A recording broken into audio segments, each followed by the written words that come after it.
I couldn't be happier than being here, giving back to this amazing community. So thank you. I'm Stephanie, like Emily said, I'm the co-creator of hexdevs, where I pour lots of love and energy into creating programs that helps you become a better developer, a Ruby developer. And today, I will be sharing a little bit more about one of our projects, Open Source Thursdays. And by the end of this talk, you will have learned at least one way that you can start contributing to Ruby on Rails today. Is everyone ready? Awesome, thank you. If you are someone that is looking for your first job, you have probably heard this advice. If you want real-world experience, find an open source project to contribute to. The only problem with that advice, and to be honest, I think I have given that advice too, is that the find is not simply actionable, and you can get pretty overwhelmed with just trying to find one. That certainly was my experience a few years ago when I was getting started with Ruby. The idea of having free training, be connecting with experts in the industry, get real-world experience, certainly is a great idea, but I just couldn't get it started. I only started contributing to open source when I got the Rails Girls Summer of Code scholarship, which was amazing, by the way, and I'm so sad it ended. By the way, before we move on, I just want to clarify, you don't need to contribute to open source to be a great developer.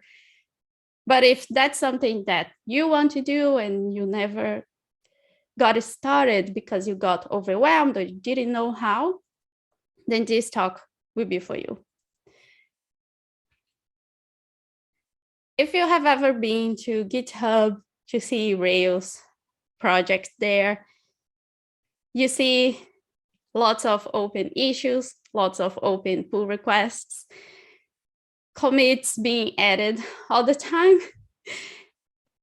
And probably the question that comes up is, how does one get started with this? Is this even possible? Did I miss the train?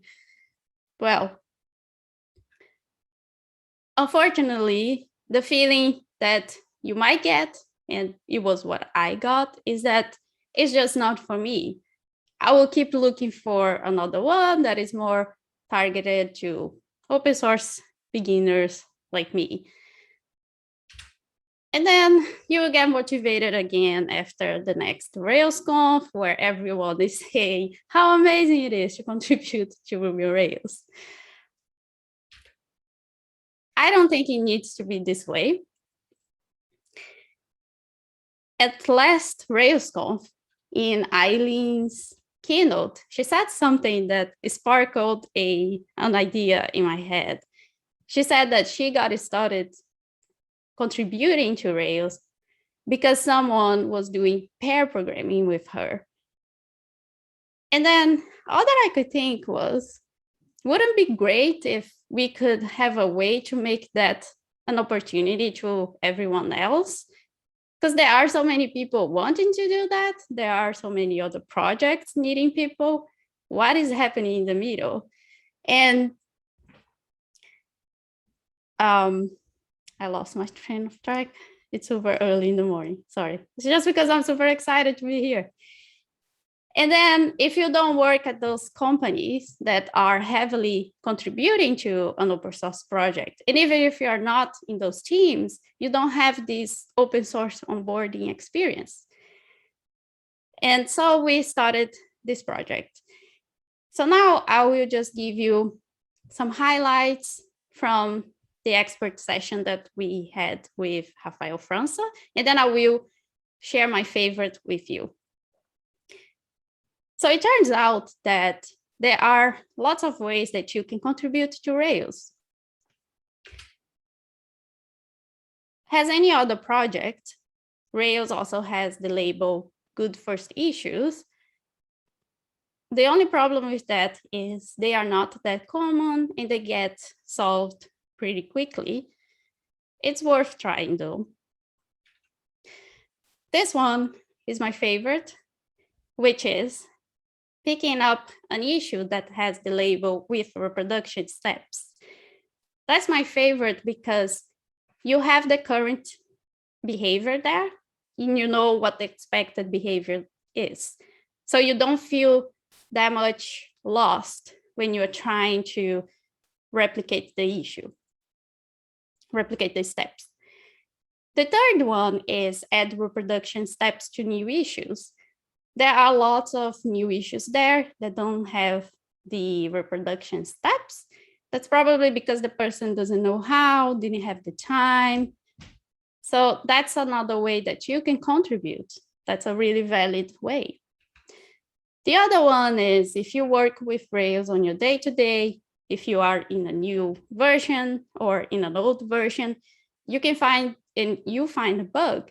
Chances are someone else might encounter that bug as well, and you will have that extra motivation because it's your bug. And then there's always the alternative of just getting one open issue and just getting started with that one. That never worked for me because the issues are super, super advanced. But if that's something that you are up for it, go for it. Now I will be talking about my favorite, which is helping to resolve existing issues. That adds lots of cognitive burden to the maintainers, let's say. And if you help them know if the issue could be reproduced or not, it may seem like simple, but that's actually a lot of information. And to be honest, I didn't know that was such a thing. In my mind, the only way that you could contribute to an open source project was simply to fix a bug, have a PR merged. So that was something that I was really happy to learn.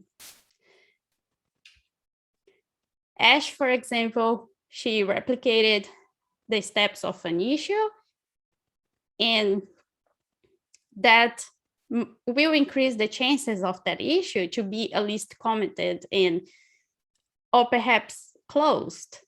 And that's a huge thing. Who wouldn't like to have an open issue fixed, right?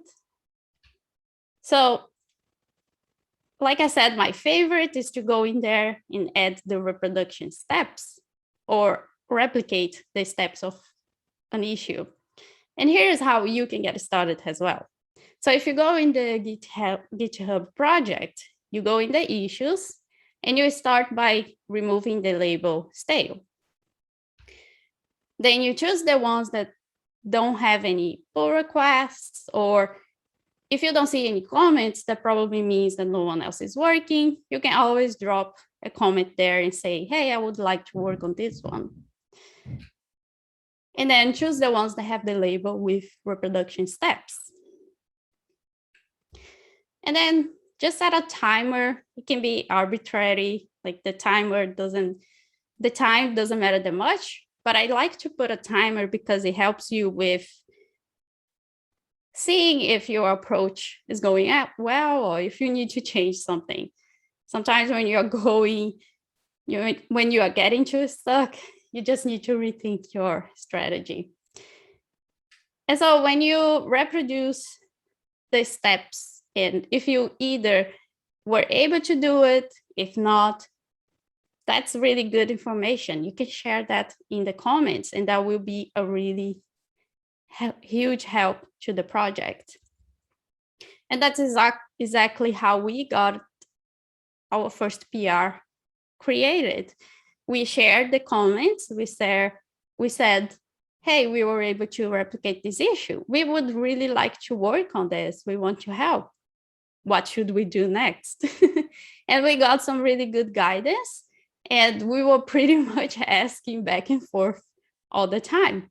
It's still open, but it will still be my baby. So, like I said, this might be something simple, right? But here's some things that you might learn that you wouldn't if you're just practicing for your portfolio, like building your portfolio, or if you're just doing another course. First of all, the documentation is pretty awesome. And if documentation is your thing, you can always go there and read, and maybe you can even get started by updating the documentation.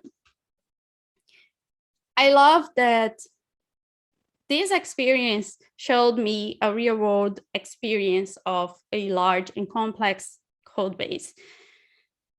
It is really huge and it is really scary. And every module has their own characteristics. So if you go to active storage and active record, even the installation steps are different from each other. And honestly, the most interesting thing is that everything is remote and they sync.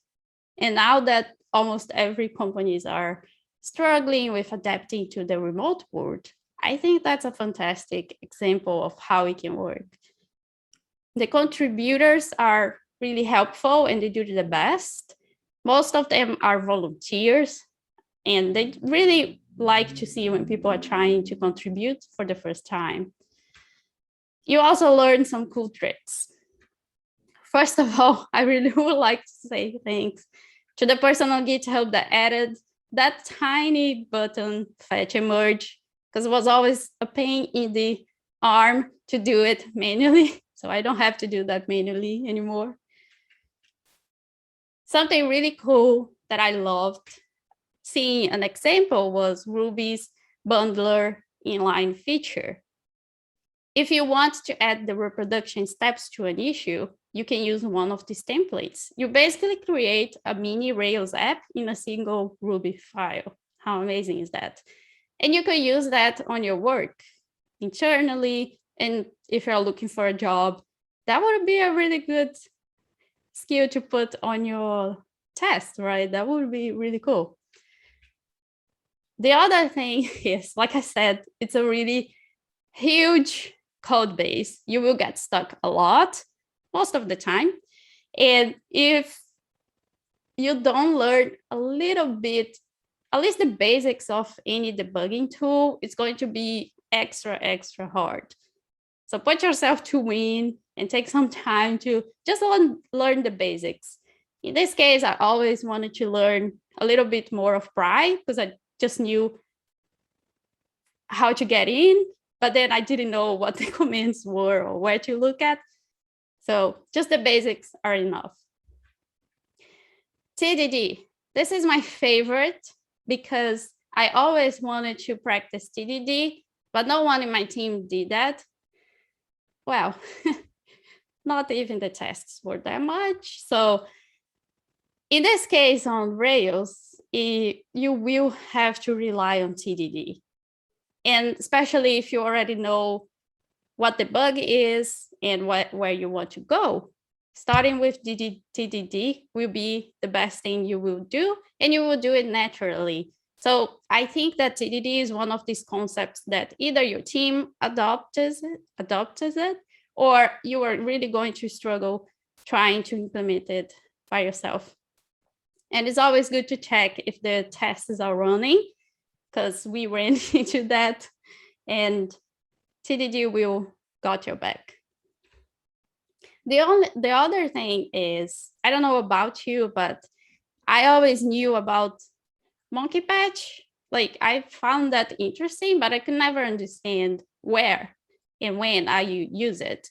And we were discussing an issue and it just made sense to use monkey patch. And suddenly I just felt like, oh, okay, so that's why you use it. That's why it exists. So you learn some real world things that, like I said, you don't learn just by practicing controlled projects, in a controlled environment project. I would like to end this by saying that a contribution is not measured by having your PR merged. I hope that you saw that there are many other ways that you can contribute, and you don't have to look for, oh, I have a PR merge that makes me a contributor. Like you saw here, just by trying to replicate an issue, you will learn a lot. So just to recap, the 5 ways to contribute, and you can pick one today, that would be great if that's something that you would like to do. So find the issues labeled as good first issues, or pick an issue labeled with the reproduction steps, or add reproduction steps to new issues, fix the bugs you find yourself if you have one, and pick one issue that is open and you would really like to challenge yourself. Most of all, I would really like to say, it is hard, I won't lie. It's not just something that you go in there, you decide, and boom, you contributed. You will get stuck a lot, and it is still scary a little bit. So that's why we have been doing some open source Thursdays every Thursday in our channel. And it's been a really great experience because you're not just there on your own. So if that sounds like something that you would like to do, feel free to join us. We will have more sessions with Ruby experts soon. Really excited for that. And yeah, that's me. I would really like to say, go out there, make mistakes. If you are afraid, do it anyway. And if you want more free advice and guides and stuff that I wish that someone had told me when I was moving into software development with Ruby, I share some of these things in my newsletter. And yeah, that's me. Thank you so much for this opportunity. Let me know if you get to contribute and I can help with anything else. Thank you.